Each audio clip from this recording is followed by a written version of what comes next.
quadro de Dia de Himno e Bandeira, nós estamos visitando várias escolas aqui na Ronda de Aruba e agora que nós tocamos no St. Paulo School, então que nós acaba dia de celebração de Dia de Batico e nós antecipamos que para Dia de Himno e Bandeira nós vai ter uma exposição muito interessante.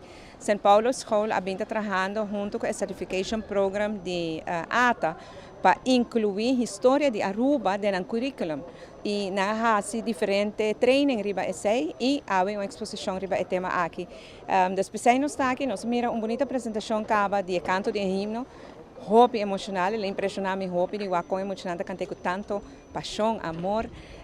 Depois também baile de classe, canto de outra classe e baile de maestra tremendo, hobby bonita e agora que estamos preparando para ir para dentro para mirar a exposição. Lo tem mais visita na diferente outras escolas na área ou faz aqui lo é único escola? Essa aqui para a mim também penúltimo visita e ainda me tem escola mais para ir e diferentes ministros estão na diferentes escolas, mas aqui nada nós está ministro Andy Cruz também tem, parlamentário Alvin Molina, não também diz que nada Brasil, SPO Brasil, a mim também Playa, a mim também na Princesa Amália, ministro Rocco Chong está na Sabaneta, ministro Xiomara está na Santa Cruz, enfim, turta visitando diferentes escolas, a parte mainta para mirar com nós muito preparando para o grande dia de Himno e Bandeira.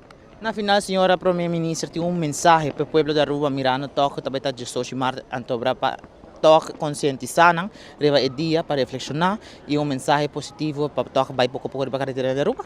Sim, me preparar conosco, está preparando roupa entusiasma para a celebração do dia e essa dinâmica roupa emoção.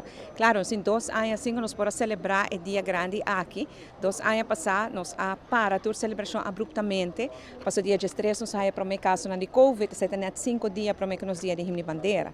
Ano passado nós celebramos um tique, mas não tem roupa e espaço para celebrar, mas ano que nós temos com roupa e dedicar roupa, atenção e energia nessa aqui, e isso é algo roupa bonita. La nossa reflexionar e dia importante aqui nos himnos, nos bandeira, nos símbolo de união, nos símbolo de identidade. Maneira nos himnos mestra bisa, nos Aruba do chiteira, nos amor para nos terra tá assim grande, que não tem nada para quebrar. E sempre por ter reto e nos enfrentar reto grande. Pero nos demonstrar que união é amor que nós temos para nosso povo, tal qual com a percurar com nada por quebrar nós. E claro, nós também vamos celebrar responsavelmente, celebrar grande, pero na medida, assim nos tur por o bonita celebração.